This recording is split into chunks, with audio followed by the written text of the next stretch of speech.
Hello, everyone. Earth. Fire. Wind. Water. It, Dude, Heart. say hi. I didn't know I was a part of this one. Heart. Monkey. Fire. Fire, Power. fire, Mars Line. Mars. I am Water, Captain Planet. Okay. Well, that happened.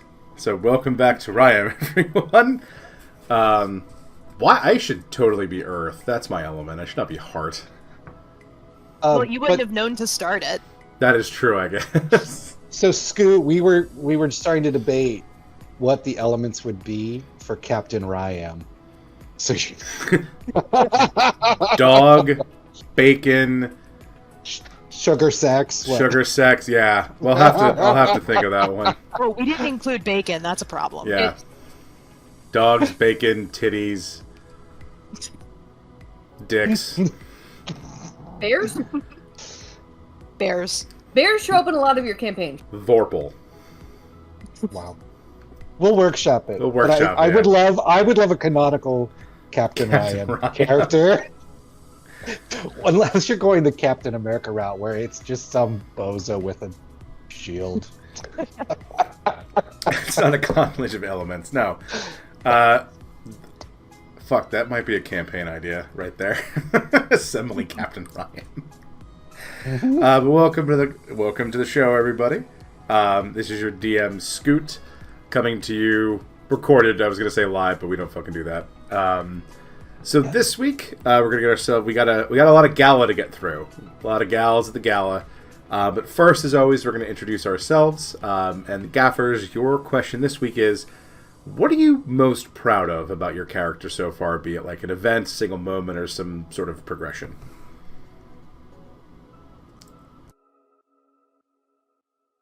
Oh, I guess Oh. I'll start. Go for Or it. do you want to start?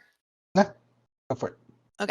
I'm Deb. I play Tessa, the Tiefling Paladin, and I would say I'm proud of Tessa for taking on a big role and kind of growing as a character. She never really had like a clear direction. She was kind of just coasting along, but she's taken this like huge like responsibility that she's taking very seriously. But also that she killed that really big demon that one time. That was fucking awesome. Yes. I'll go next. I'm Randall. I play Kiki, the Kinku Tinkerer. And I think mine is that Kiki is forming bonds with people because she is kind of like socially detached. You know, she was abandoned as a fledgling, kind of grew up in the streets, and then before her mentor took her in and taught her the ways of the Tinkerer. And for her to really like stick with the same crew voluntarily, and like she looks up to Tessa, kind of like a big sister and stuff, and she likes Allie's pranks and stuff, and she likes that Nikki lets her just take over a shed and blow things up on her land. So for Productive explosioning. generally productive. That's it. Yeah. Kate's muted, so I guess I'll go next. Hello, I'm Robert. I play Nikki the Human Wizard, and I'm most proud for her. Besides graduating from Magic College, when she and Neva got together and did a whole bunch of like ritual magic research in universe, that was really really cool. I think for Nikki to kind of get to flex all of that like spell research experience, and then also as a player, it was just really fun to dig into what that would be like. Yeah, That no, was Scoot really, left really us alone for 10 minutes in a server, and we were like, okay, so clearly, basically what a ritual has to be is such an accurate description of the enaction of the spell that it's able to be enacted via ritual. And we used Gallifreyan because it looks... So I don't leave you alone anymore. It's a good And call. you did leave me alone, and I created white helmets, basically. I play I sent Allie. that boat on its way. I didn't see that boat randomly come into a harbor through the fog. I play our half tiefling, half kitsune monk. And I think the thing I'm most proud of is related to the white helmets thing, which is I'm most proud that Allie created a thing that like gripped her and was like a passion, as opposed to just like was randomly like divine destiny grabbed by a thing. Because that's, I mean, for like that's, she'd always wanted to find something that kind of like what her parents had in terms of like destiny, called to do something. And instead of, a literal calling from a god or a goddess, it was, no, I found this thing, and this thing is really cool and really important, and I'm going to do it. She made it, not just stumbled on it. Okay. What would you call dating an ancient dragon god? Is that stumbling into it? How would you classify that, Kate? 80. There's gotta be Snogging. some kind of sexual pun there somewhere. Yeah. I got off work about 20 minutes ago. I'm sorry, my brain isn't quite at the full pun level yet. I'll work on it. Kate, you at your lowest pun level is higher than most people at their highest pun level. I have to take advantage of this to try to get some story done before Kate gets up and running, clearly. Oh, shit. So, last week, folks, of course, was the first day of the... Well, a lot of things happened. We had a big recap. Nikki has a sugar dragon, I guess would be the term. I don't know what you want to call it. This is your character. You tell me what you want to I call it. accept this. Sugar dragon is rolls off the tongue. I like it. Proto dragon. Now I'm just picturing them like an actual sugar dragon is like vomiting little Debbies for a breath attack. That's gonna go. That's a monster I have to create. Anyway, In a gumdrop castle. Mm-hmm. It's like Candyland, but it's like it's crazy and emo and goth. Its horde is like Reese's peanut butter cups. Yeah. Little chocolate coins and Milky Way dark. yeah. Just like a section of old people candies. Just Yeah. Or those originals. Those little strawberry candies. A sparkling horde. Yeah. But we had the first day of the gala. A lot of guests arrived. Italian stones are just rock candy. Sorry, I couldn't resist. It's so good. Gnawing on them all the time. Yeah.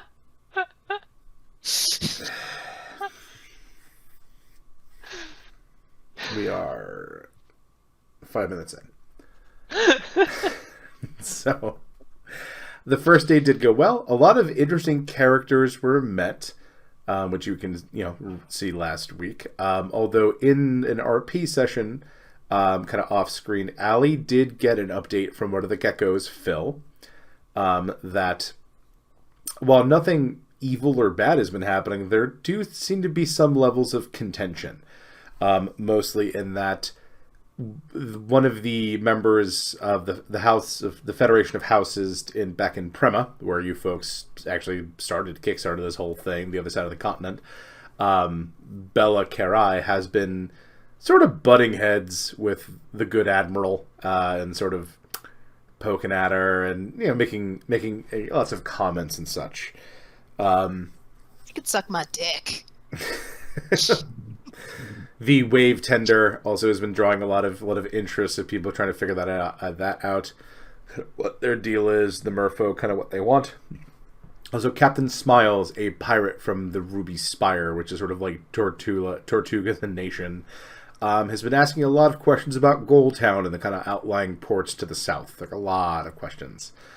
There also was a few inquiries regarding Lady Goldara, the gold dragon that Nikki kind of immediately picked up on. It seemed to pick up that something was off about Nikki, as well as two high-level clerics, Matron Haya Sophia and Jezza Galio Bambo, have some concerns about Chatterteeth, mostly because he is an undead kind of walking around. And again, they haven't done anything to try to make him uncomfortable, but they're just sort of, some of the other guests are a little concerned about that there's a representative of Mortas here, although no one said anything. And although some people, including Phil, have found Chatterteeth quite charming.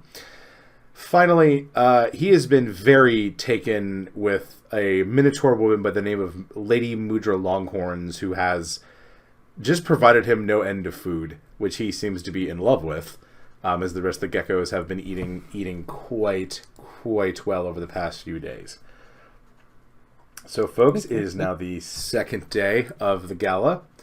All of you got a good night's sleep in. it is the next day, and of course it is now prep time. It's pre-con activities for the staff as the attendees are sort of kind of rolling in, and I assume getting whatever continental breakfast you folks have decided to splay out for them. So We've spared no expense for breakfast. no. You folks feel free to take it away.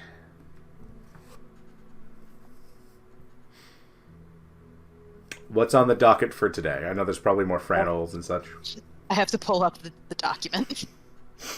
I think we had breakfast on the agenda. There's more Franels. I think there was like some time built in for everybody to explore like the area, and then in the evening is planned the dance and the grand dinner. Okay. There's like a big board that's got all the like little like time slots. I have a very important question. What time is breakfast? Because Satara does not rise early. It's Well- kind of like the entire early morning. Yeah. Okay, It's more of a civilized. thing. It is. Well, it starts at probably 8 a.m. and goes into a brunch, which then transitions into a lunch, which then transitions into dinner. It's just sort of constant food. 11-ish. Yeah. Okay. Satara will eventually put on her face and descend and drink lots of espresso to prepare for the panel. The Framels, excuse me. Mm-hmm. So where are all of you right now? Satara's at the Franels, kind of keeping that moving. Tessa, where are you at? I'm probably, doing that thing you do like at weddings, making sure all the groups are happy, if they have everything they need, are there any complaints, any suggestions, like just kind of spending a little bits of time trying to hit everyone. Probably not succeeding, but trying to hit as many as possible. Tessa, Try to be a good host. make me a perception check, please. Okay. I might be a little slow today. I'm on a very small screen. Yeah, everything seems fine. Cool. Mm-hmm. Cool. The total of an 8, so perceptive. Well, good news. Your fiancé is incredibly perceptive as he crit his check. So he, as you're moving around, he comes up to you and lets you know that he was talking to Volan Karai, and they have been speaking ill of the Admiral to a lot of the newer folks that are not as familiar with the Venti. Not slander, but definitely sort of like... They're not so much putting her down as they are marketing themselves. But they're throwing some shade, as the kids say. Which is not in alignment with our goal at this, so we don't want to be speaking ill of people, so I guess I would try to go over there, try to see if I can mitigate this situation. Mm-hmm. Give him an ocular pat down. Killer. Make a perception check for Volan. Tessa's in a mood. It's coming hard. What is the perception again? Here we go. What low number am I going to roll now? 5. What a very nice man. Nothing seems weird. You don't hear him saying anything. You wait, kind of, he's just being diplomatic, and you don't know what Thrax is talking about. So bad at everything. I'm just gonna keep like an eye out, because I think despite that, maybe they're trying to be on their best behavior since I'm there. Mm-hmm. Nick, Allie, where are you? Yeah. Well, so since Allie specifically got an item that is designed for her dress is designed her day dress is designed to help her be a little bit sneakier. Mm-hmm. I would like to also be listening, and kind of like paying attention for folks saying stuff. Go ahead and make me a perception check then. Perception check, helping Tessa because she can't see shit. 32. Okay. That's a little bit better than my roll. It's a little bit. Yep. So you pick up a couple of things. One is where Tessa missed it, Volan and Frank have been trading subtle insults and more. And when I say that, Volan is kind of throwing them at Frank, and Frank either doesn't care or doesn't seem to understand. He's sort of people are taking jabs at him. He continually offers Volan Cadbury eggs TM from his hair, and this seems to sort of make Volan mad because he's saying very clever things to Frank, but Frank is just like grabs in, takes like he's getting chicken nuggets from somewhere, and then eating it. At one point, he does pull out some chicken nuggets and just starts eating those as well. And Volan just seems exacerbated by this. Is it one of those things where, like, he's trying to get him to react and yeah, he's trying to Frank's goad just him a not- little bit. Like, probably not for a fight, but maybe enough for, like, an embarrassment amongst all these other people.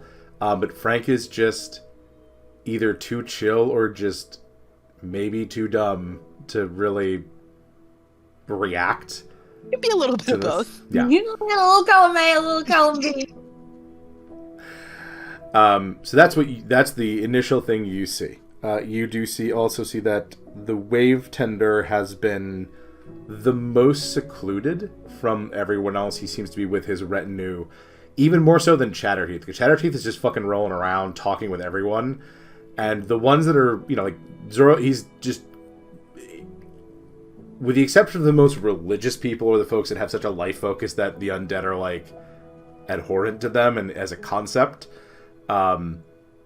Everyone seems to be kind of into Chatterteeth. Like they're for this guy. Like they are very surprised that it isn't like some necromancing vampire here that's like making subtle threats like Volan is. It's a very personable skeleton.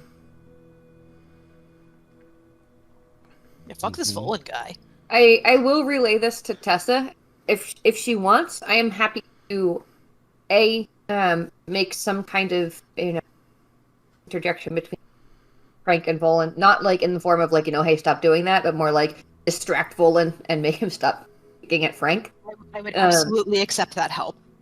Or because I can really only do one of these things. She can either do that or she can go talk to the wave tender. But like we need to win over the wave tender more than we need to win over anybody else. So I'm thinking that maybe our more charismatic person should be going to talk to him.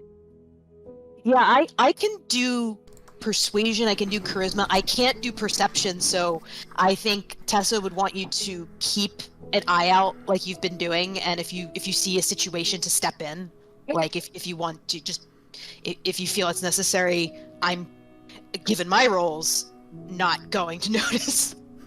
Yeah. But I can do the chatting, and I can do the like being persuasive and all that. And that because I have advantage in those roles, so yes, those are not my specialty.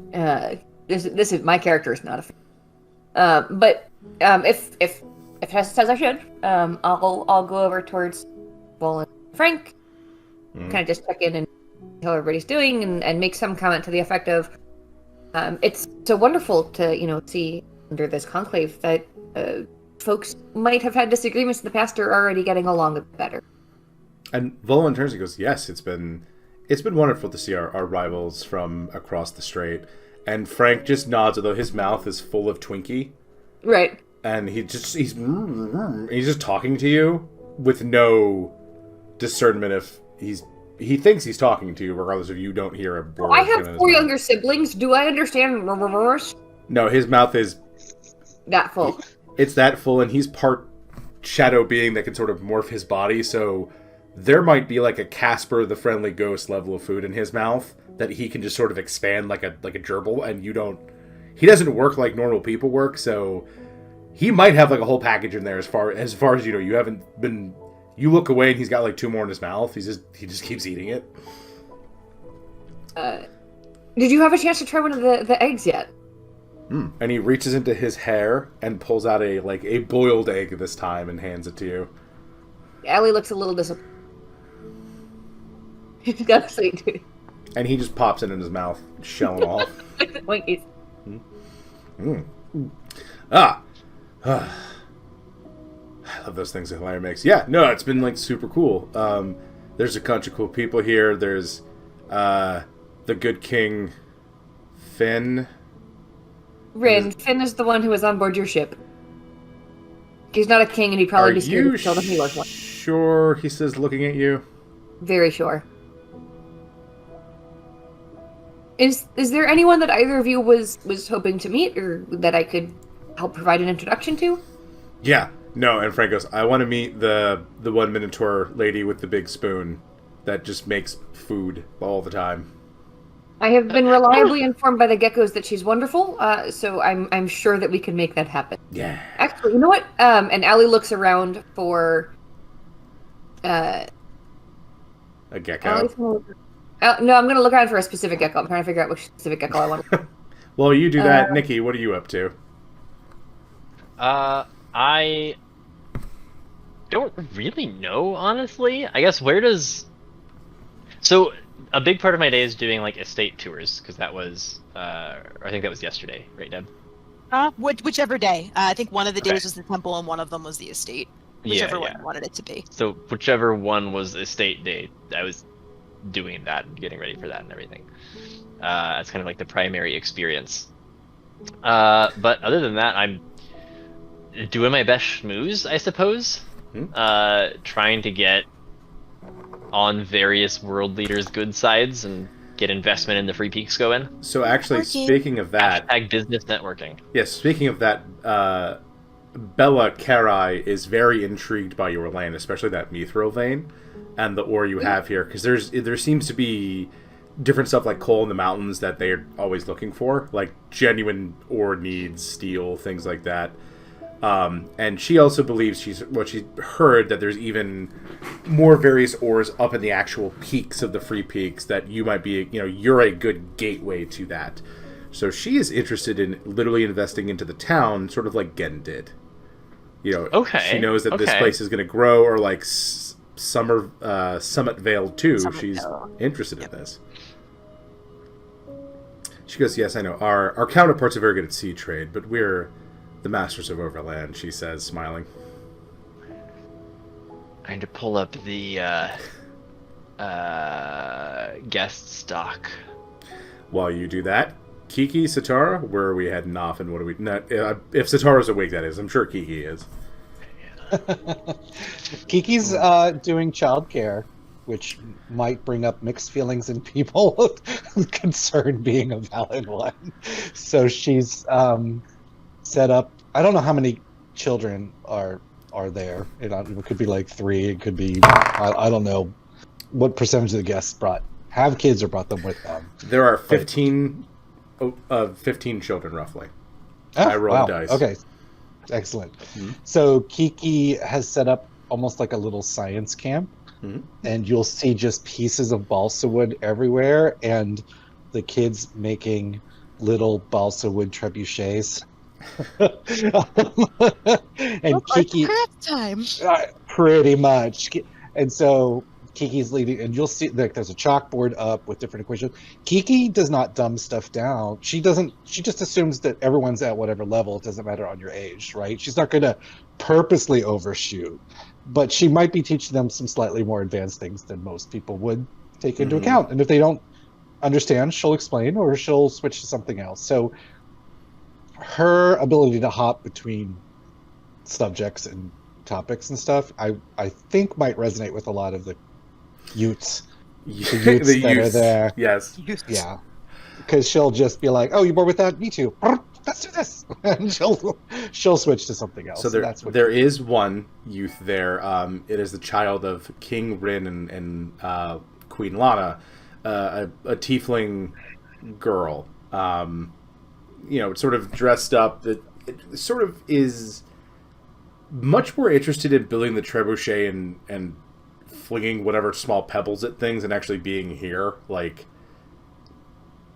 And although she does kind of come up to you, she's a little bit on the older side, and she goes, do you want them to call you Kiki? How did you introduce yourself to these kids?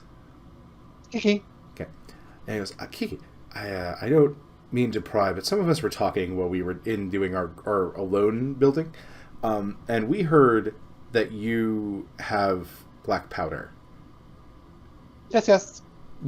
Can we learn about that? She says, and a lot of the other kids sort of do that thing where everyone stops. And it's clear that the group wants to do it, but she was the one that was elected or had the courage to ask. Yes. And Kiki wipes off the chalkboard, and you see a sort of, you don't know what, the average person would not know what it means, but she's got like this little escalation, like a chart with an a staggered going up arrow. Mm-hmm. And she starts with some basics. Let's just say she starts with vinegar and baking soda to start. Okay, we're going to step this up. So she's just sort of like let's talk about reaction and like counteraction and like, you know, all those sort of things, like lines of force. And so she starts there. Yeah, that's what she'll be doing. Okay, Kate? Back to you. Okay, so I'm looking specifically for Phil and Barry. You can find Phil moving around, as is Barry sort of working security, sort of, much the same way Mac from It's Always Sunny in Philadelphia is the sheriff of Patty's. Barry has elected himself the sheriff of Summitvale. But he's sort of giving people checks. He's kind of looking at things. He's sort of rummaging through bags, but he doesn't take anything. Just checks, quote unquote. Okay. Phil, Frank here would like to, the lady with the magic spoon. And I know both you and Barry have had a chance to interact with her. Do you think you could help me out with an introduction there? Do we need Barry as a mouthpiece today? That's a yes. Okay. It'd be nice if Barry were able to introduce verbally. Yeah, he waddles over and grabs Barry and in the lizard tongue tells Barry what's going on. And Barry comes over and he's like, "Oh, yeah, I can take him." All right, Frank. This is Barry and Phil. They would be more than happy to introduce you to Lady Longhorn. Yep. Hi, says Barry. I'm going to be honest. Says Phil. I think at least part of the reason why they're excited to introduce you to her is because it means that they're going to get more food out of the bargain. Yeah, says Barry. Which reminds me, Phil, Barry, you may also like Frank. Frank, would you like to show them what's here? Yeah, and this time he pulls out two finger traps, like the Chinese ones, and he gives them to the geckos, who immediately get stuck, almost instantaneously. Yes. And Barry's just pulling really fucking hard and trying to like hammer it on the ground, and Phil is sort of just looking at it. I'm guessing wheels Phil is turning kind of and like, figuring out. Yeah. Phil is like broken the way that when you put a cheese slice on a cat's head, the cat gets broken. Yeah, he just doesn't know what to do.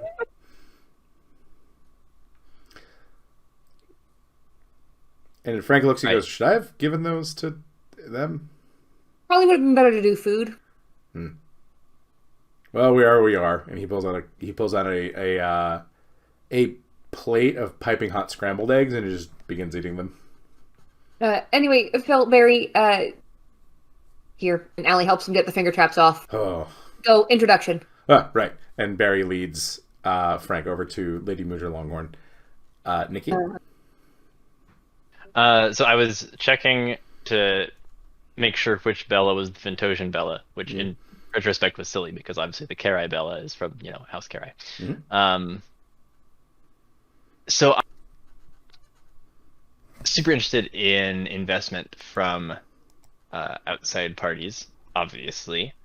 I was hoping a little bit to get some rich Ventosians to get going. Being Ventosian myself, I feel like it's a bit goofy to piss them off unnecessarily by taking their rival Bella's money first. So I'm going I thought to. you were a peeker. Hold on, that was all out of character, Scoot. Oh, sorry. I'm explaining to you my motivations for what I'm about to try to do. Which is, I want to sound excited, but I want to try to not give off a vibe of like, yes, definitely, I accept where I'm on board, let's sign. Definitely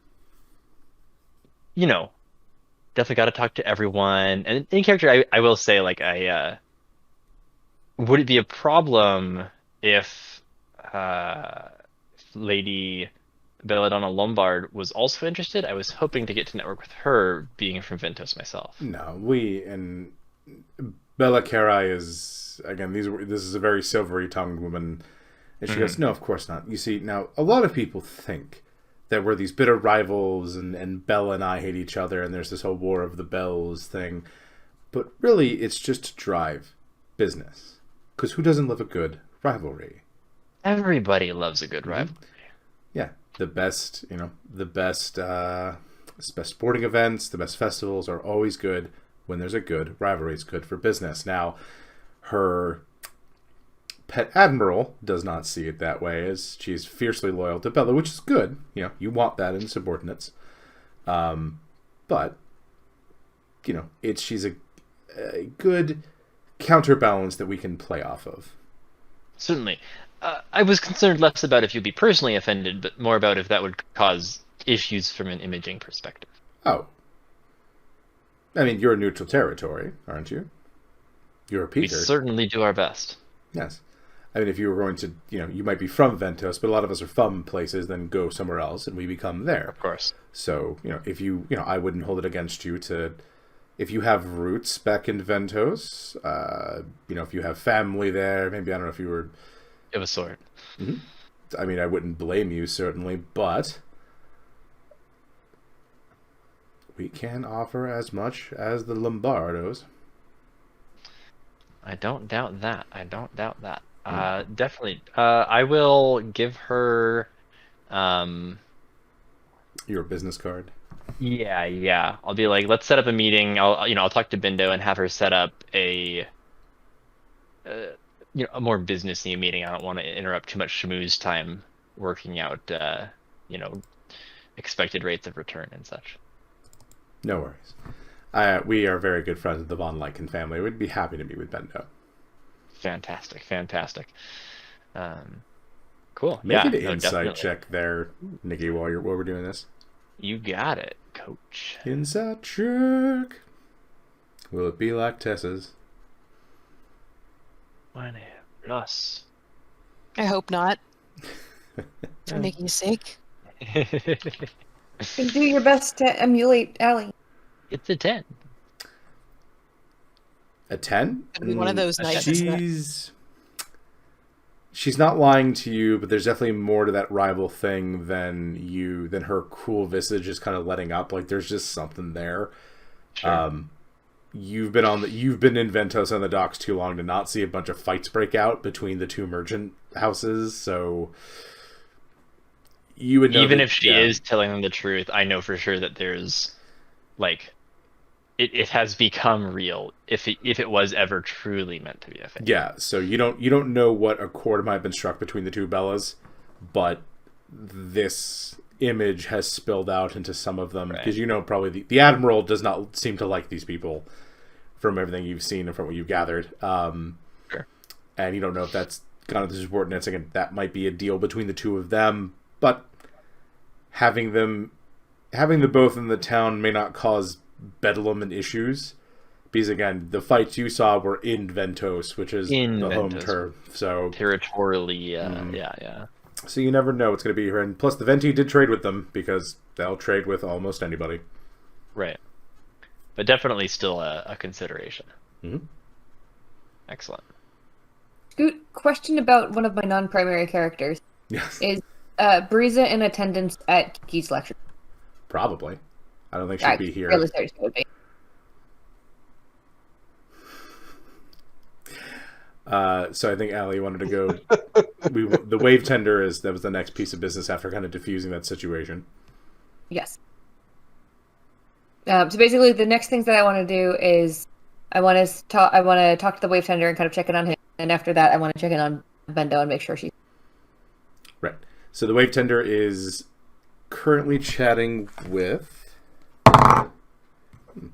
He's chatting with the two Targan, the two big werebear folk. They have come up to him. The Targan are like very friendly, very bombastic, outward extrovert people. Not as a whole, but these two seem to be. They remain in their sort of hybrid werebear forms. They are massive. They're big old walking bears. Bigger, ganglier. So think of a werewolf that hit the gym for a couple of years straight, and there you have a werebear. And they're going back and forth, and the wave tender seems to be having a good time. He's enjoying talking with them. The wave, this particular is sort of like a cold water ancestry fish, so he enjoys, he's aware of the islands of Sibinor, and they're going back and forth, and he's sort of asking them questions about life on the land, since this is sort of a new thing for him. When he before the Targan do notice you roll up. So I'm less coming to talk to him directly if I notice that he's already engaged in a conversation. I just want to make sure that he's not isolated. I do want to make sure that he, engaged in conversations that he finds interesting. So if he's engaged in an interesting conversation, I'm not coming over to them. I'm just walking by. Okay. Make a perception check again. 26. Okay. His attendants are not just like attendants, they are guards. And they are, although he's being very casual with the Targan, the other ones are still on very high alert. Like the guards, as if they suspect something is wrong. Are specifically with the Targan, or with, like, are they looking at the Targan suspiciously, or are they just on alert? They're just generally on alert. Okay. You're very far inland for their taste. Yeah. Okay, I will keep an eye, kind of, as I'm continuing to circle around there for interesting tidbits. Bendo. I'll just keep an eye on, like, if there's any point where they are kind of at a lull or more isolated, I will, go chat with them at that point. Okay. Back to Deb. Tessa, just what is she up to? Sorry, I need to unmute myself. So kind of the same thing. She's just going to be making sure that kind of along the same lines as Allie and Nikki, networking, talking to people, making sure nobody's alone, introductions, just trying to be a good host and try to put out any fires as they come up. Okay. So I think at this point, we'll head into the next phase, which is kind of heading out. The breakfast is finished. Satara arrives now that it's a reasonable hour. And you're heading out into sort of the wider tours of everywhere in the Frannels. So what do you like? Are folks running the Frannels, or are you taking people out into the woods to show them around? What are we doing? Like, I know Nikki's doing the estate tours. Mm-hmm. Satara she helped design a lot of the Frannel topics, and so she will help moderate them or be like the commentator at the end who sort of sums up things or some combination. You'll notice that she has this very dapper automaton behind her at all times who keeps refilling her coffee. And she just sort of nods, while he's like, she's very engaged with people.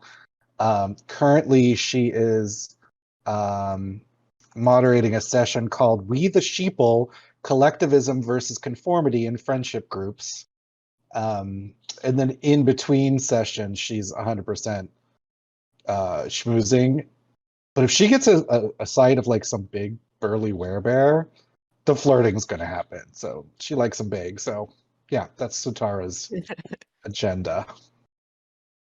I was thinking of tours of the temple. I feel like maybe we could break it up. Like maybe some people wanted to see the estate, maybe on one day, or see, just kind of like different groups. I assume not everybody's going as a single unit.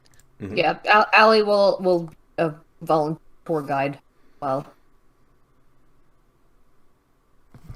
so as Tessa's getting toward the temple, General Dox, which is the leader of House Verk, or the representative from that of the primary house is the Federation, is looking over the defenses.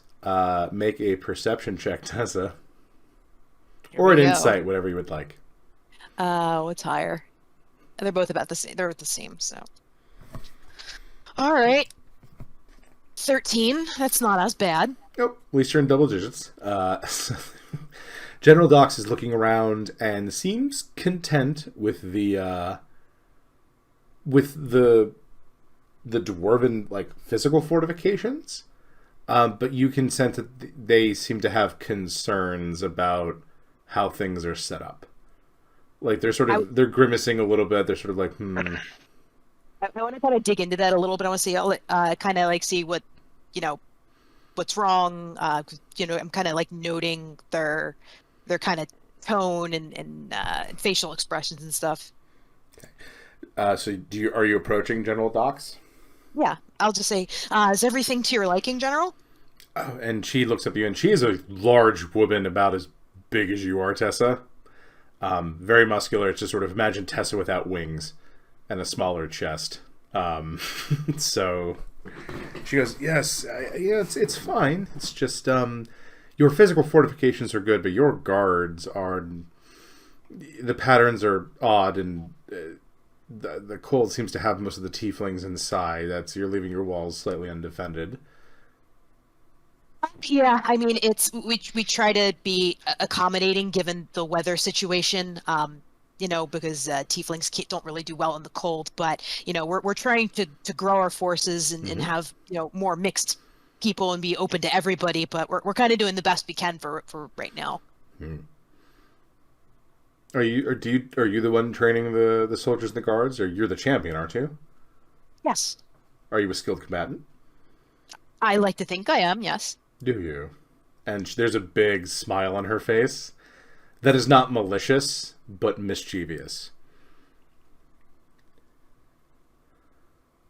Was there like a follow-up question? She's just sort of staring. She's giving you a look of she's trying to make an insight check. Remember Tessa's right, perception I know. is low. She's like, make an insight check, Tessa. I'm bad at perception. I know. I'm just a shitty roller. I have a +3 wisdom score. All right, another perception check. Yeah, let me say, or it's perception or insight. I crit. Finally. This woman is trying to find a very polite way to challenge you to a fight, not to hurt you, but to test you. Would you like a demonstration? I would. We could go to that. the training grounds. Why not here? She says, just sort of gesturing to the gates of the. Well, we spent a lot of time building this. I don't want to, destroy anything. We could probably find a field somewhere. I don't want to destroy everybody's hard work. Right, but your enemies are not going to allow you to always choose the battleground. She says, pulling out drawing her blade, but pointing it towards the ground is not threaten you, but again, issuing the challenge. I mean, I'd be happy to have a spar with you, just not at this particular moment. She kind of points to an area that is no people and closer to the woods. Where are the rest of you? I've been meandering, so I can be nearby if Tessa wants to be nearby.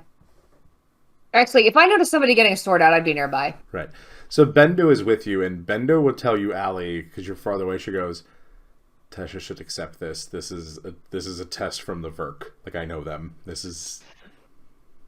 Great. I think I can with that. I'll come over and I'll bow politely and say, Tessa, totally fine to exhibition match away. And yes, you're correct that our enemies will not allow us the courtesy of choosing when and where to fight, but I should like to think that especially here we're not enemies. So perhaps migrating 100 yards over or so and avoiding the wrath of Sitara lest we destroy her precious decorations might be the wiser course. But I would certainly be happy to watch this exhibition. Oh yeah, I'd be happy to spar, as long as we set some ground rules. Don't we have training grounds? You do, but General Docs wants to do it here in front of the gates. Yeah. Oh. They are a little bit away. He wants to do it as he wants to do it here and now. Sorry. She wants to do it as more of an exhibition for the party. It seems like. Tessa will agree. She'll give the general what she wants, pending that this is a friendly spar and this is not a to the death duel. Right, and she will relinquish her. She gives her real weapons to High Forgelite Denna, which is one of the other representatives from the House of Federation of Houses, and she'll grab Oh, training stuff, wooden swords. Yeah, wooden swords. they're gonna use live steel.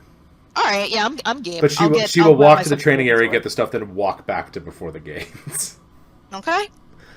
All right, Tessa, go ahead and make me a full round attack action, however you would like. Okay, let me get it. Did we agree on magic or no magic? She says use it as much as you want. Okay, then I am going to imbue the sword with as the sacred weapon. I guess as my first turn. So get that all glowy and stuff. And then as a bonus action, cast Blinding Smite on it. Mhm. So that'll continue on for the next several rounds, and then that would be my turn. General Dox bringing it to watches you holy up the weapon and just sort of extends her arms and says, "You're the host." And she goes, "The first attack is yours," and she readies her. She takes a fully defensive stance and readies for your next move. So if I'm using just a wooden sword, do I still get my same? Yeah, you're hit? proficient with the Okay. swords and everything. It's just you would do. Okay. We're doing less damage because it's All made of right. wood. So I'm gonna do my It'll first hit. attack. That is a 25. That will hit her. She's wearing. She has some armor on, but it's not full battle plate. Okay, that's the first attack. Second attack, Mm-hmm. 22. That will hit. Okay. How do I roll damage on a wooden sword? Just call it I a. just- Just call it a D4. Okay. You're not trying to murder each other. Okay, We're doing but more it like does- pips of health at this point for them. It does have the extra divine smite because of my new level. It has the blinding smite, which is 3d8, and she has to roll a wisdom saving throw. Oh, no, sorry, not a wisdom. Constitution saving throw. Not she blinded. she crit it, so she's fine. Okay. So What you was- takes Sorry, go ahead. 22 damage for the first hit Mhm. and 18 damage for the second hit. What was the agreed upon victory condition? Until you, sorry, until somebody yields, Okay. or there's profuse blood and injury. So you watch the fury of these holy blows come from Tessa. A couple of big swings, landing and catching this woman in the shoulders and on the sides, and she just takes the hits like a brawler. And she smiles at Tessa, saying, "Good, my turn." And she brings up a two-handed wooden sword at you, and unleashes 4 attacks. Or attacks. Mm-hmm. How does A one- very high-level fighter. That's how. Whoa. Level 20 fighter. Like max level. Oh. Yeah. Okay, Tessa, that is everything is above 23. Okay, do they all hit? Okay, Woof. you're going to take some BAPs. So that's going to make... Again, it's just a D4, Plus 31 damage. General Dox is Okay. then going to action surge and do it again. Oh, we're playing dirty, are we? Okay. You're using holy magic to try to blind her. You kick this off. That is a...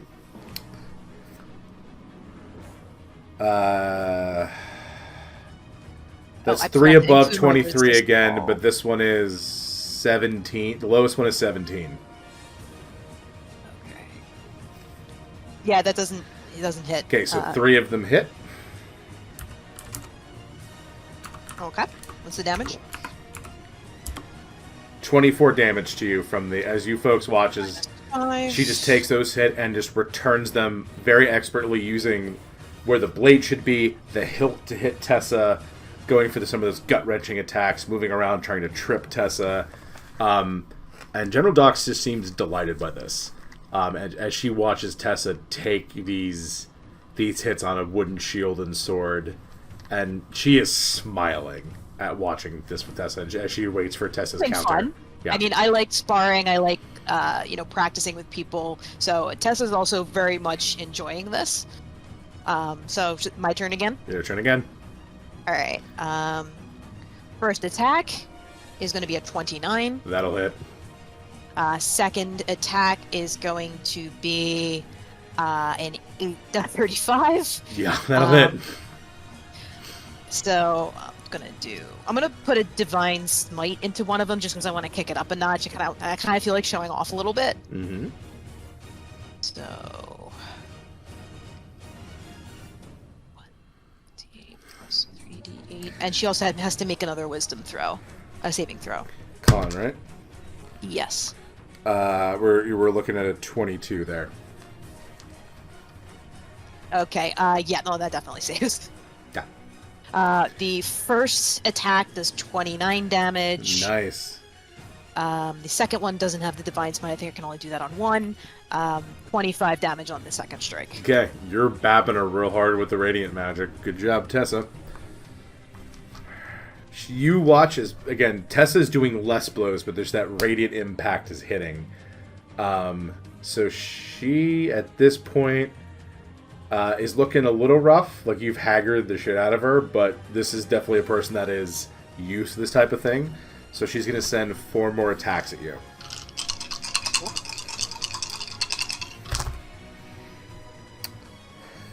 Oh boy. That's 1 crit. And everything once again is in the mid to high 20s. So my AC is 22, so They're all everything's above 23. of course it is. Yeah.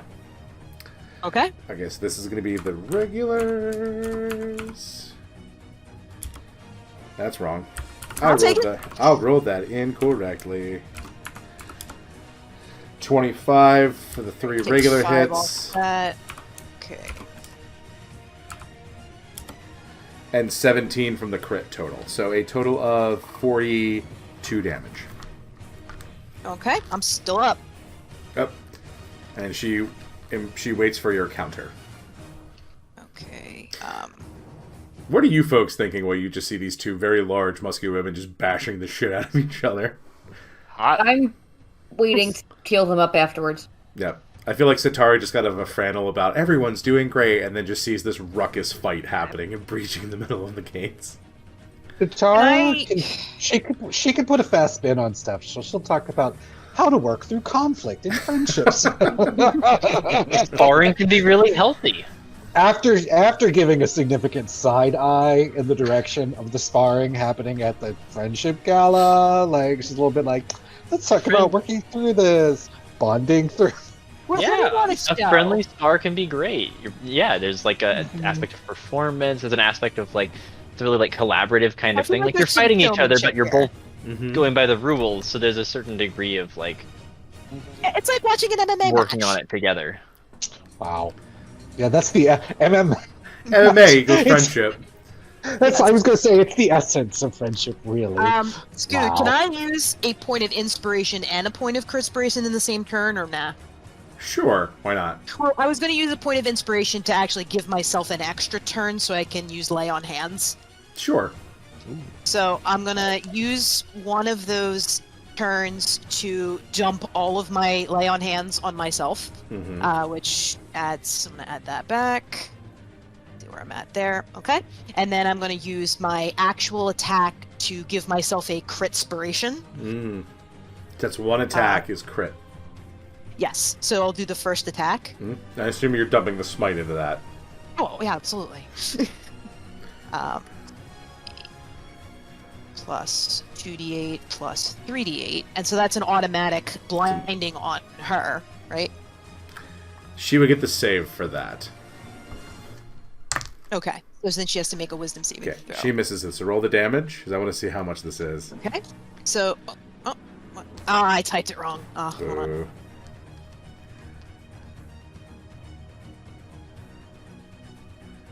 I'm so excited to see it. 34 times 2, so that is 68 for the first attack. At this point, you're filled with the power of Fran.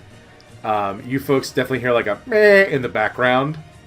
But it's sort of like when the third billy goat of the Billy Groves Gruff rocked up to the troll, and it's like it's a deep ram, and like a ram head just like for a moment appears in the sky as Tessa just swings, cracks General Dox in the face, she spins and hits the ground. For a second she lays there, but kind of gets back very quickly, gets back up like a football player that's taking a real hard hit in the air, gets back up and just says, and she looks at, she's blinded, so she's trying to figure out where Tessa is, and she just says, yield. And I do drop my sword, and I guess I can dispel that blind, right? Like It'll go away in a couple of Okay. moments, yeah. As she Okay. blinks a couple of times, you landed the practice sword like right in her head, so she's just, oh. I do reach out my hand and say, that was a really good fight. I had fun. Yeah, as she says, she's kind of like blinking and looking around. Oh. You are a champion, she says, nodding at you, kind of squinting as the Very nice. holy radiant energy is still kind of like, it's like he got hit with a camera flash right in your face. You're like, ah, God. Fucking radiant energy every time. Allie will come over with kind of like Stormlight and Tessa. Hmm? You want good? Actually, I think I'm pretty good, but I think maybe General Docs, would you like some healing? No, I'm fine.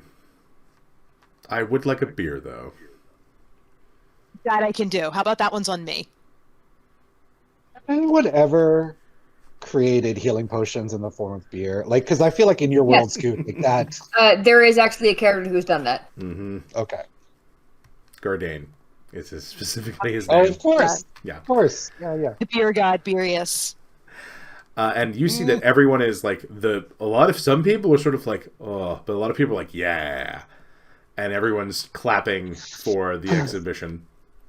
And she, I'm a little selfishly happy as a player too, because I kind of want to give off that like, hey, maybe don't fuck with us vibe kind of thing, because I know we're like babies in the world of, you know, all of dealing us. with dealing with the big kids, you know. So Yeah, so as General Docs takes a couple of moments, and it takes her a little bit to kind of get her stride together, she does clasp you around the shoulder, Tessa, kind of like awkwardly above the wings, because she's clearly not used to winged people. And she's like, good. I know some of these folks may not see it as we do, but we of House Verk know the bonds that can be forged in combat, and how strong those can be. I agree. I'm gonna go put my face in the snow now, but I will come back for that beer. Okay. Reduce swelling. Yeah, and you see the dwarves that are making up the people that have their weapons. The one are just the two dwarven women from House Odom, which is one of the other houses, just shaking their head at Docs like, "You big dumb bitch! Like, why? Why do we do this? Why is it everywhere we go? Anytime we go anywhere, we do this. Can take you anywhere. Take you anywhere. You're our Radia." And she just walks over and just face plants into a drift, just to kind of ice that down.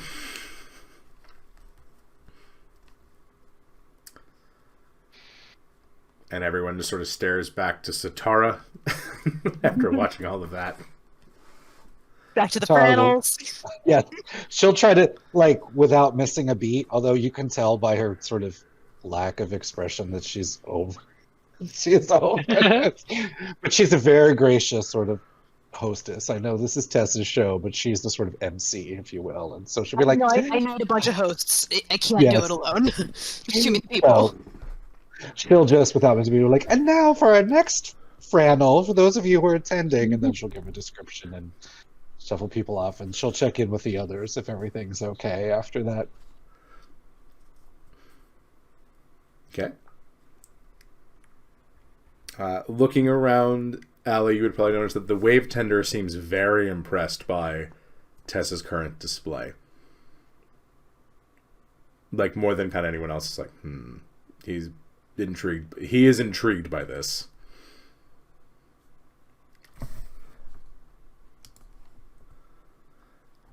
Although Bendo is kind of looking at you, and she's mouthing, "That was really hot." Like, Yeah. is it me? Like, was it me? Am I weird? She's my cousin, so I'm gonna Right. let you have that moment over there. Good. At this point, back at the homestead, Nikki, the captain from the Ruby Spire has swaggered up to you. All right. Captain smiles as they are described as was an elf born in a place called Silvus, which is in the continent of Lasana to the east. You know the Ruby Spire is basically a haven of pirates and such, and generally not to be trusted because pirates, actual pirate, not like fun Johnny Depp pirates, pirates. And they are looking at you, saying, and they walk up to you. They seem, again, lots of smiles, and they are questioning, hey, I'm Captain Smiles. They say, and they are, like, again, have this sort of like elven visage to them, and they, we hear you have some contacts in Goldstown. Goldsway. Nikki, does her little curtsy and, Lady Dogsborn at your service. We do, yeah. We do a fair bit of exports via Goldstown, so we've got some trade contacts there. Why? I was wondering, because we don't sail up here often. It's really cold, and most of the folks don't like that. So, it's very. We were shocked to get an invite to this. Well, why? Well, we're the Spire, so. Well, sure, but you're no less the power for it. That is true. Although it's more of everything's more guidelines and councils than a sort of nation state here, anyway. Oh, of course, yeah. Mm-hmm. It's a meeting for all the powers, whatever shape that takes for them. It's very open. Get all the peoples of the world together. Open-minded way. Make an insight check, Nikki. Okay. As we all know, I'm fantastic at those. It's not a pants check. Going on up. We're at a 12. Okay.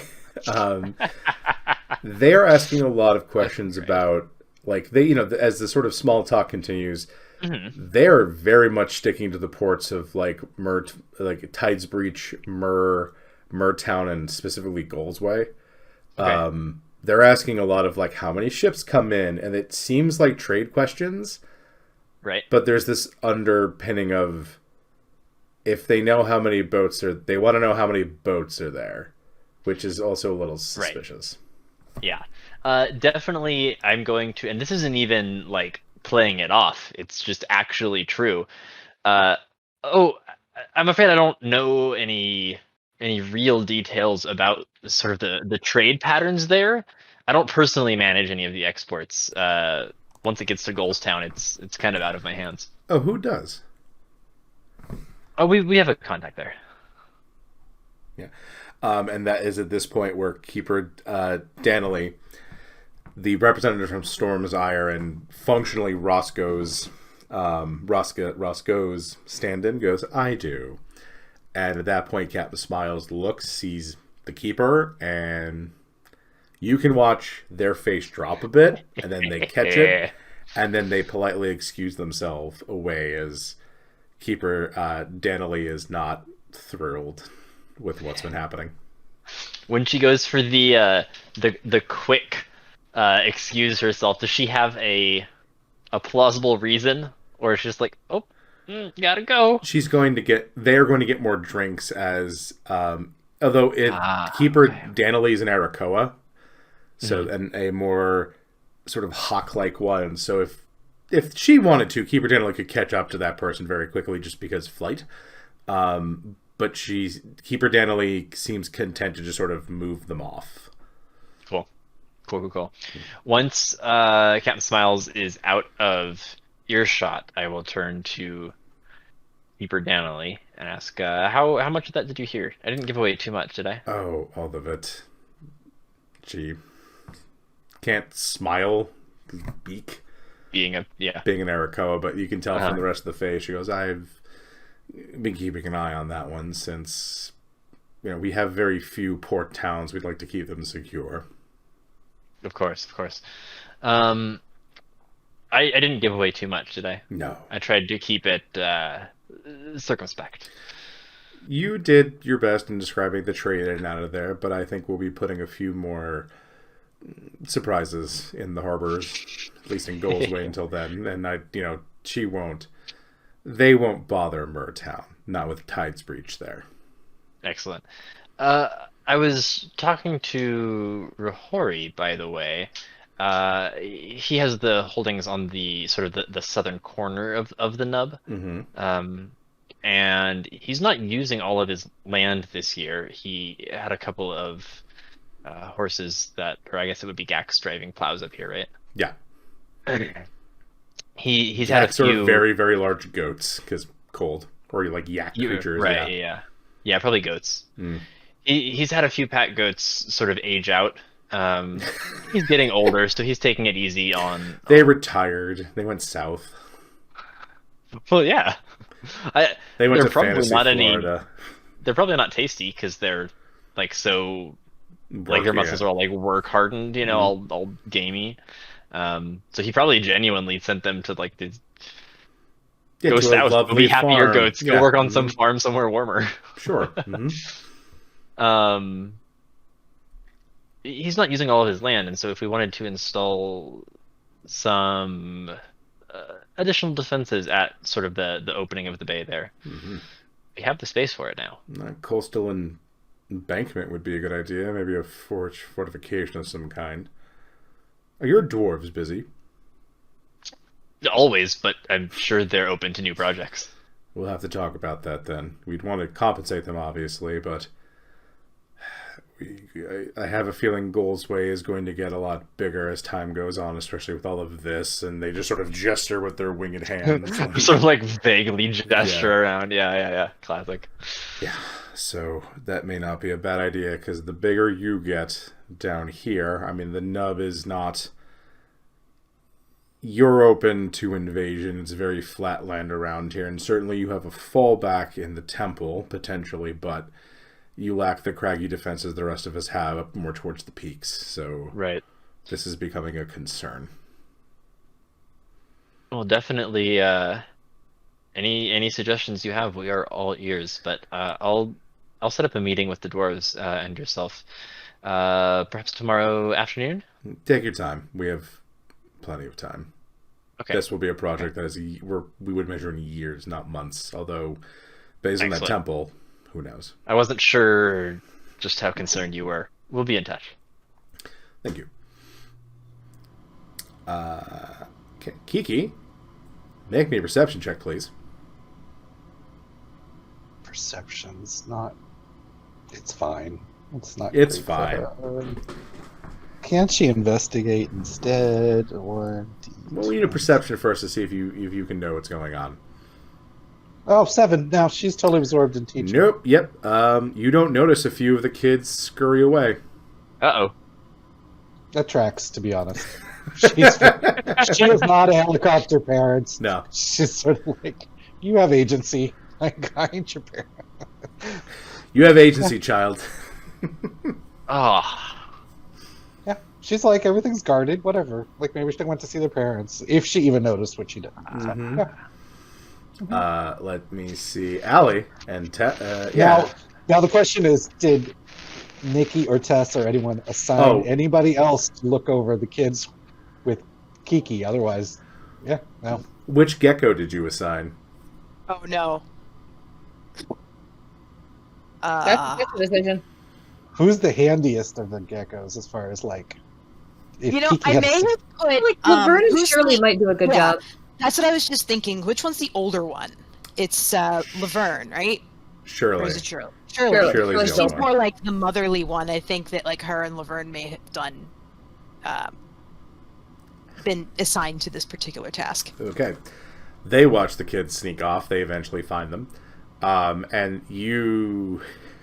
they bring them to you, Tessa, as one of the Fox children and one of the King Rin's children and one of the House of Federation children come back, and they inform you that they had snuck off and found where they were hiding the black powder, and they shows you like a small keg that they have gotten into.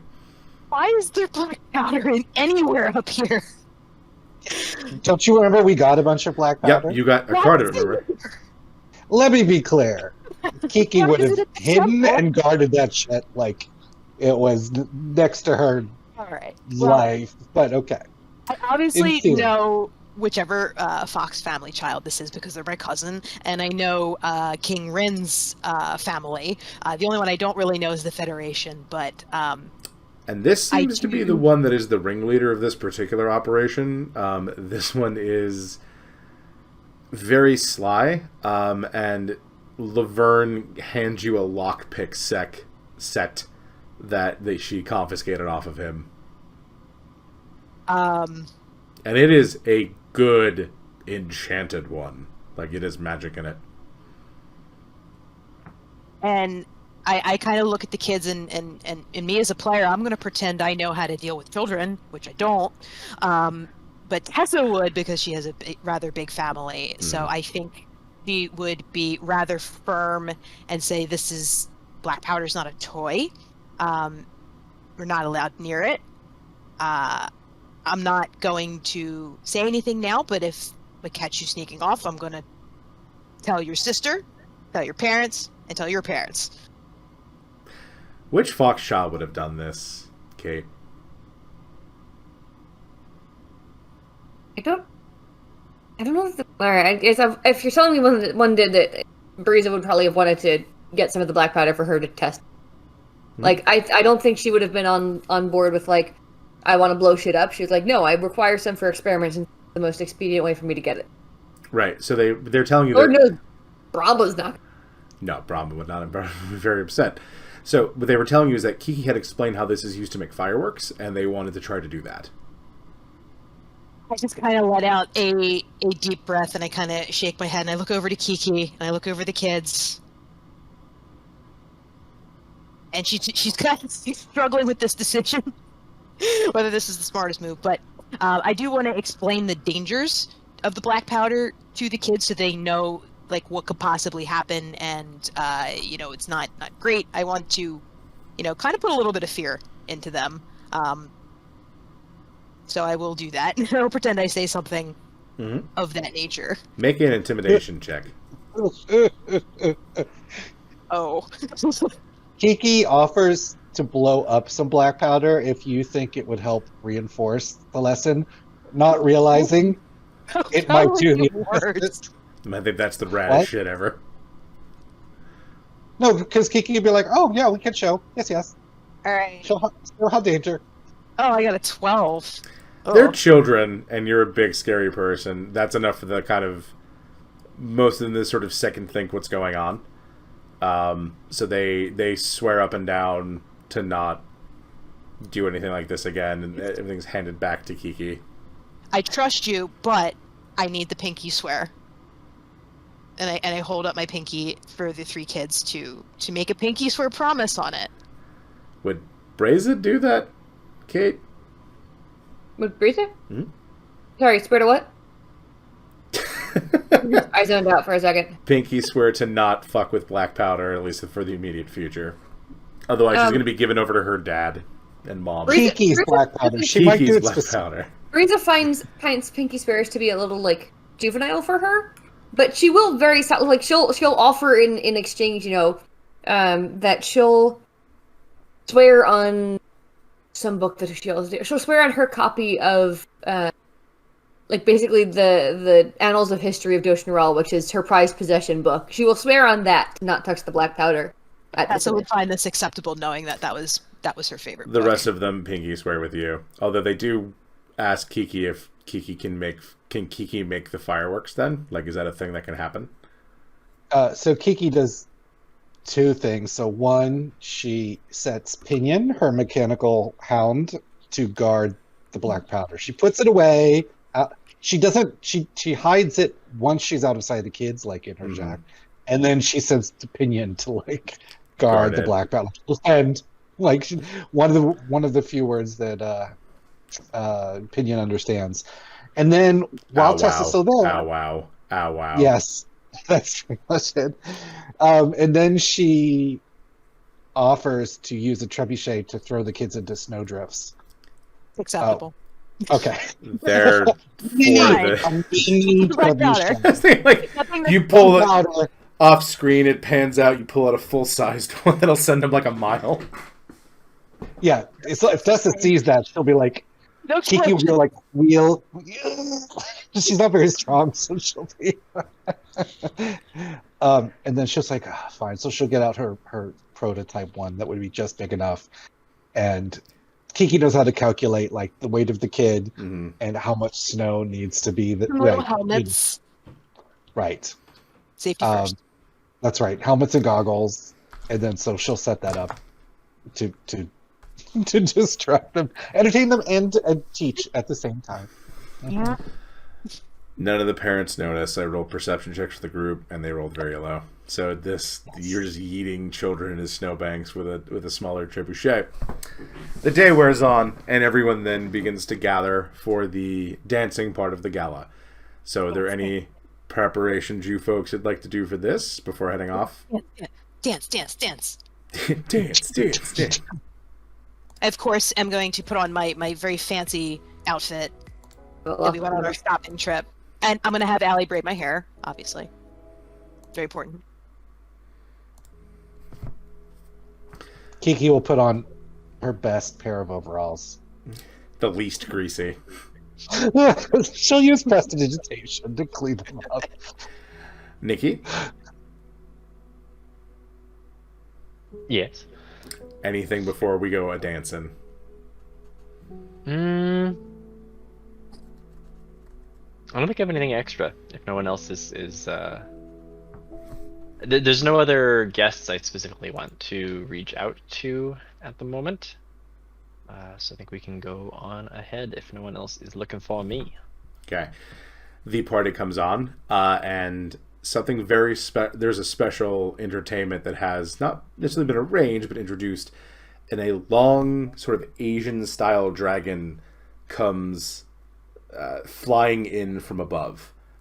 He is purple, and his sort of the mane of hair that runs from the top of his head to the bottom of his tail is just multicolored and rainbow, just kind of constantly shifting as he sets up a number of rocks that are flat like records on the main stage for the gala. I think Allie and Tessa have seen this creature before, actually, during their time in Haven. This is Wub Wub, the dubstep dragon. Wub. As he will be DJing tonight, as he is wont to do. Awesome. Very good. The party begins, dinner is had, everything's going very well. And then something else happens. So one of your guests, of course, is the diva from Musa. Musas, of course, being human beings that have sort of been infused like the Ganassi, except they've been infused with elements of sound and the arts. So the diva is a representative of the Musans themselves, and she sort of turns it into karaoke. This was not the plan, but this is just what's happening. And she begins belting out song after song beautifully. Satara, roll an insight check, please. Okay. Actually, all of you roll Off. insight checks if you wouldn't mind. Inside checks. Diva off. Diva. Ooh, 23. I got an 11. 23 is our I highest. had I it. hear 23 is the highest. 21. Oh, Lord. Satara is distracted by trying to look her best. She's showed up looking like a living ice sculpture. That's her Nice. look. And so she rolled a I guess I could do, what are we doing? Insight, you said? Insight, please. Very Queen of Narnia chic.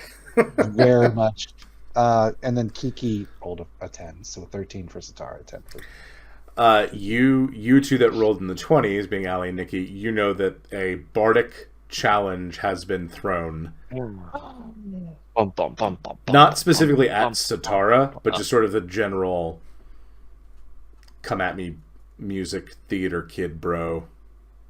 That didn't fly out of that. That sounded better in my head, I'm sorry. Pretty good. I liked it. But a musical gauntlet has been thrown. Ooh. Well, Nikki is not qualified to take up the mantle, but Allie. If you want dancing, Allie's got you covered. Dance off, Allie will join. Karaoke. I'll not look her. for Satara. What's she doing right now? What is Satara doing right now? Posing. With a drink in her hand. It's self-chilled because she looks like an ice sculpture. She's very into her outfit this evening. Well, she's always into her outfits. But I was gonna say this changes anything. yeah. I'll head over there and get her attention. Oh, Nikki, darling. Did you hear that? Hear what? The museum. Oh, I spent some time in Musa. Wonderful. I mean, so magically musical. Were you talking about something in specific? The one over there. It sounded awfully like a challenge. A challenge? For moi? Satara is now laser focused. Nikki just raises an eyebrow and kind of, I've pointed the ballista. Now I'm just gonna let it do its thing. You do love ballistas, Nikki. So. So Satara is actually a bardlock. She's part bard and Actually, warlock. big crossbow. She doesn't have a single level in rogue, but she disengages socially from Nikki. Well, no, And- you're great at yes. disengaging. It just takes you ever so slightly longer than it would a rogue because you just love being social so much. You don't have it as a bonus action. That's true. Except if she sees better people over there, she can disengage. So she has her Bonus plans. action by Felicia. That's actually very in her wheelhouse. She'll start sauntering toward the stage. Mhm. Not she's not a beeline. It's a Satara beeline, which means she's wandering, saying hello to people, topping off her drink. Beeline but in a surprisingly accurate sense, which is to say wobbling Yes. all over the place, making contact with every flower on the way. Yeah. shaking her tush to let people know what's up. Yes, exactly. But Sashay. but the diva finishes a song, and there is an instinctual diva energy, if you will, a vibe as she sort of locks on the Satara, and she does make room on the stage because she wants to see what you got as she steps aside graciously and invites anyone else, and by anyone else she's looking straight at Satara to hop on the what stage. you got? Yeah, Satara will float up on stage and ask, would it be appropriate for me to do a song now? As Jarvis just has gives moved the dubstep drag and is putting in his own auxiliaries. Yes. So Jarvis, the automaton, is now going in his DJ mode. You see some lights up on him. He lights up a little bit. And, It's like the Daft his Punk chest- guys, like a helmet just and- comes over on him. He's got 2 turntables and a microphone. His chest opens up. Unless he's getting ready to scratch. Yeah, he's ready. Yeah, so she'll go up and get ready to perform. Make a performance check with advantage, Satara, because this is your wheelhouse. Satara will specifically do.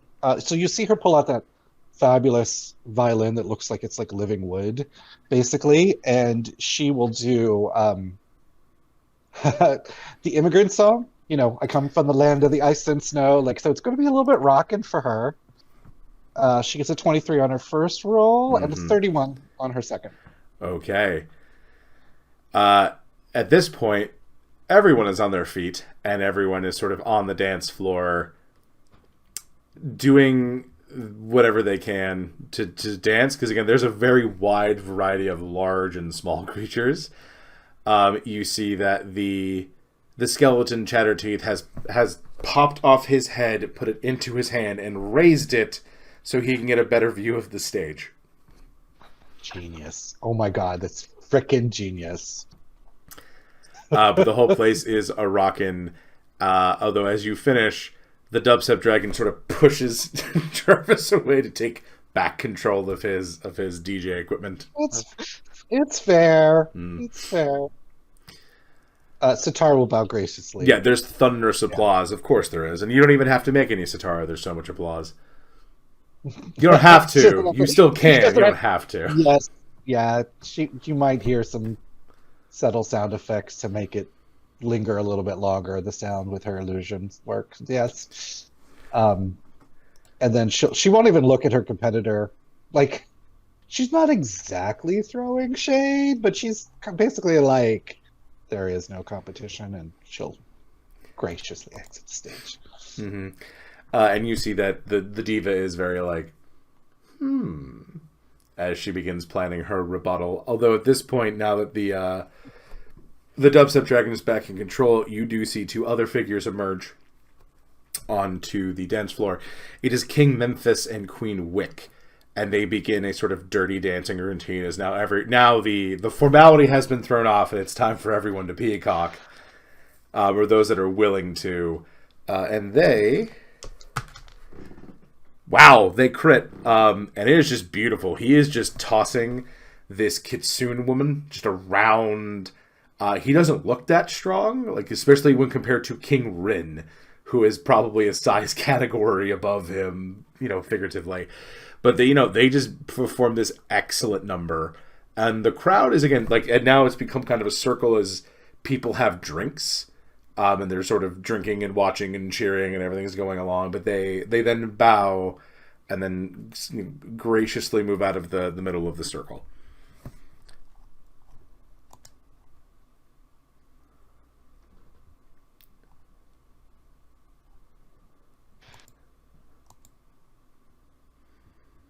Now we've hit the actual problem. There's a dance circle and everyone's standing and watching the middle. How a dance circle typically works. Yeah. For white people. Nikki would not be one to jump right in.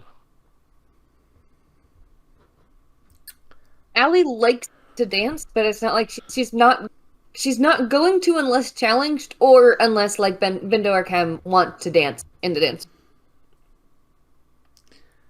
So at this point,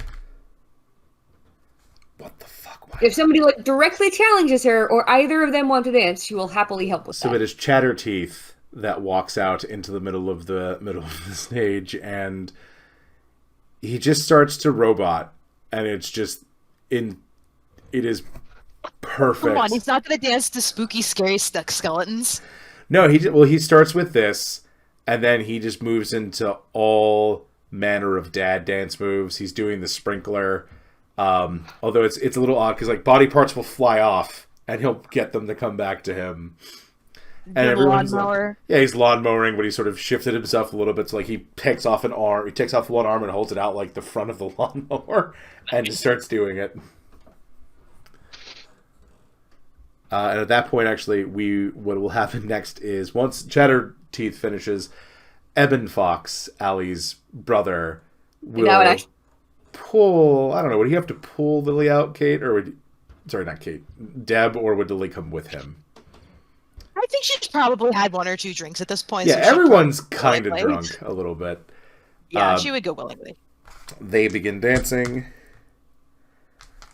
Yep, they do pretty well. They got an 18 on the dice, and he's definitely enjoying his time with his paramour, but he's also sort of staring at Allie and giving her a wink as he flushes out his tails, and he does have one more than you. Oh. Wait, how did I not... Alright, whatever. And he just sort of, he just keeps it up. And again, there is this sort of sibling challenge to you. Of Bendo and Kim, who's the better dancer? Oh, Bendo. Kem would do dad moves at this point, probably. He's also not as drunk, so he's definitely on Overwatch, but Bendo is that level of like, I'm the social coordinator, but I'm not on duty right now, so I've had probably too many, but not enough to be sloppy. I need to show up my brother. Want to help? Yeah, she says as she downs the drink and then grabs onto you. So what are you two doing? Remember that swing dancing thing that I linked previously? Yes. We're doing that. Okay. Describe that for the folks at home. Okay, so it's one of my favorite swing dancing videos. It's basically an improv swing dance where you're given a random song and you just have to make it work. And these two people were given the Macarena, like as their music, and they swing dance to the Macarena. So there's like spinning out and in. There's not lifts. Like Allie doesn't the overhead lifting of Bendo because that's not going to go terribly well. But there are dips. And there's like, the cool like slide through the legs thing, and okay. Swing dancing. So Eben will see this, and he will respond in kind, but he will just hoist Lily above his head because he's much, much stronger than you. And then you do see that out of the sky, Lily summons an eagle that perches on her hand, making this like 3-tier dance statue. Talk about some showboating. Love it. Mm-hmm. She's drunk. Oh yeah. Well, in that case, Ellie's summoning Stormlight, and so now you see that not only are her brands glowing, but also like winding the way up her horns, there's now carved designs in them that are glowing, courtesy of Aunt Millie, and this is not a thing that either Evan or Lily have.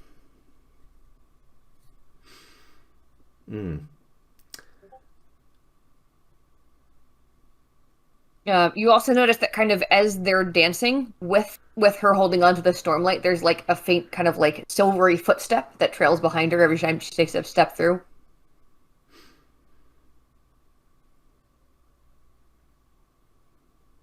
I don't know if Evan can top that.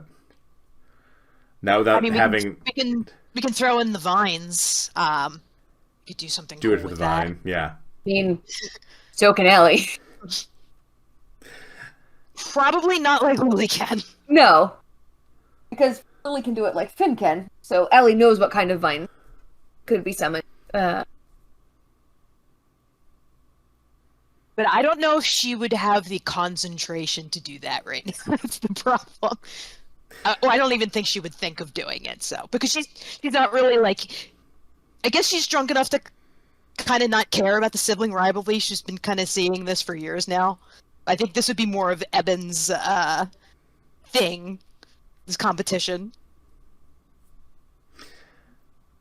Eben will... I know what he's going to do. Eben is going to use his crafting abilities to magically enchant his shoes and Lily's shoes to make them functionally as roller skates. And then he's going to start basically ice skating around the dance floor, like doing like very low-key, like... So hurt. Yeah. And that goes... Well, ironically enough, he crit, so they are just doing like... He's picking her up, and he literally is gliding around on wheels, and everyone's like, holy shit. I imagine she's like making little flowers come out of the back of her dress, so as it's like trailing out, there's like this kind of like ethereal like flowers coming around. I mean, like, Ellie's not a caster. There's not anything Ellie can do other than dance better. If we're doing a magic off, Ellie can't win. Also, Bendo's a rogue, so she can't help with that either. There's not anything I can do there. Oh no. Bendo's not just a rogue. You said Bendo's just a rogue. You have said that more than once. I said Bendo is a rogue.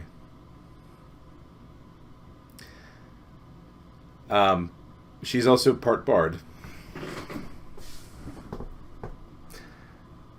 And she will use minor illusion to create multiples of you guys. It's basically another pair that both of you can switch partners with, but it's still each other. Sweet. But so it ends up basically at both couples finish, and then everyone just sort of looks to Tessa as if you're the judge of this, or probably Satara, like whichever one of you is closer. I don't want to. I can't. Satara is the appropriate. Everyone will look to Satara to judge the dance off, and if there is a winner, or what the final verdict is. Oh, there's basically height. You said that they're the one group was on the other person's shoulder. Describe the two scenes, and then the other is illusion. So at this point, one couple is doing like an ice skating routine on this floor because the Eben, Ali's brother, was able to use crafting magic to allow them to have roller skates. And Bendo has cast a minor illusion, so there's basically two couples dancing in unison, but also trading partners very easily. As there's basically a minor illusion of Bendo and Ali dancing with real Bendo and Ali. Ali is also, may I note, Ali is sparkling. This Very is relevant to Tara. Ali Ali? is Sparkling.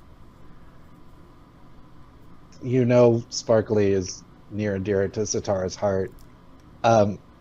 Believe it or not, I think she's going to go with the ice skating ones because she's cast multiple illusions of herself for performing all the time. She loves it, but I don't think she's ever seen it something like the skating on the dance floor. So I think that might win out. Might win out over sparkliness, believe it or not. So with that verdict rendered, Eben holds his hand up high, as well as Lily's, and they take their bow. And then, because he's drunk, he just immediately falls on the floor like a child with roller skates, as all his concentration is now gone, as the booze has now hit him. Lily definitely falls on top of him. I think Lily without looks like an X on the floor. I think that we've prepared for this moment, and you'll see Team Gecko just come out with stretchers, without saying a word. They'll just they were prepared for drunk guests. They'll just be like, Tic Tac and Toe have a rather large tower shield that they're all carrying together, and they just throw both the drunk people on the tower shield and hoist it up. They're like, huh? As it's two of them. They're like, with the really high class tennis events where they have the young people who run out and grab the ball. It's basically the geckos are there to get the drunk people off the dance floor, either that actually fall or are too drunk that they're so drunk they're bumping into people. So yeah. Mm-hmm.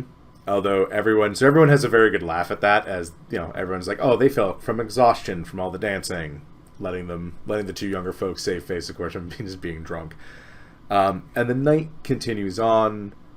No issues. Everyone has a wonderful time, and by the end of the gala, everyone is well fed, well danced, well partied, and everyone heads back to their lodgings for the evening.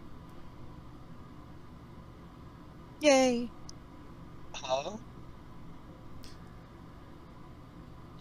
However, I would like all of you to make perception checks, please. Here we go. I'm We're waiting for it. Wait for Been it. going I'm suspiciously gonna use well. a point of inspiration because I critically failed. Mm-hmm. I'm I don't like that very much. 17. Did you all get 17s? I'm gonna spend another point of Jesus inspiration. Christ. Triple 17. 27. Thank you. Hold on a second. Satara is rolling. 27 for Satara. Why are you all matching? It's fucking weird. 17. Okay. Keep 27 for Allie as well. 15. Satara got 27. Mm-hmm. So does Satara and Allie notice that in the distance there is a very odd feeling. It's not anywhere near you guys, but there's this weird scent on the wind, as kind of Allie would pick up, and Satara's friends from other places kind of give her a heads up that something is coming. There's some weirdness, there's some shift on the wind, Allie, and it brings a very foul one to you. Something smells like it smells like decay. It smells like sulfur. It smells like mold and mildew. Something's wrong. It's not here. There's no immediate dangers. You folks scan the area. Everything seems fine. None of the warnings are triggering, but something is wrong. Satara doesn't have a chat bracelet or anything that synchronizes, so she'll find one of the crew and just smiling to the rest of the crowd at the same time. She'll be like, by the way, something's a little off, and then keep smiling, and basically like a yellow alert. That's what she'll kind of do. And then whoever she sees first can relay it to if Allie hasn't. Allie has relayed it. Yeah. Are we still at the dance floor, or has everybody gone to their... The guests are mostly meandering home. There's a couple of side conversations happening, but Satara and Allie are not picking up that, there's no immediate threat, but there's just something, there's that sinking suspicion of something is wrong, something is out of place, something is coming. It's sort of like when you feel the air drop before a storm happens, or if you're from where I'm from, there's that smell before rain happens. You're like, no, something is Something is going to happen. I mean, Well, when Allie tells Tessa she's going to be on like super high alert, the anxiety's going to spike. So she's definitely going to make sure that she's prepared. She already has her sword and shield in her pocket of holding. So. Right, but you folks, the night goes. It's calm. Nothing happens. And we will pick up on day 3 next week. Dun, dun, dun. Not how I expected the night to go. Okay, all right, good. But once again, thank you all for coming to Ryam, and we'll see what all this noise is about next week. Thank you and stay safe.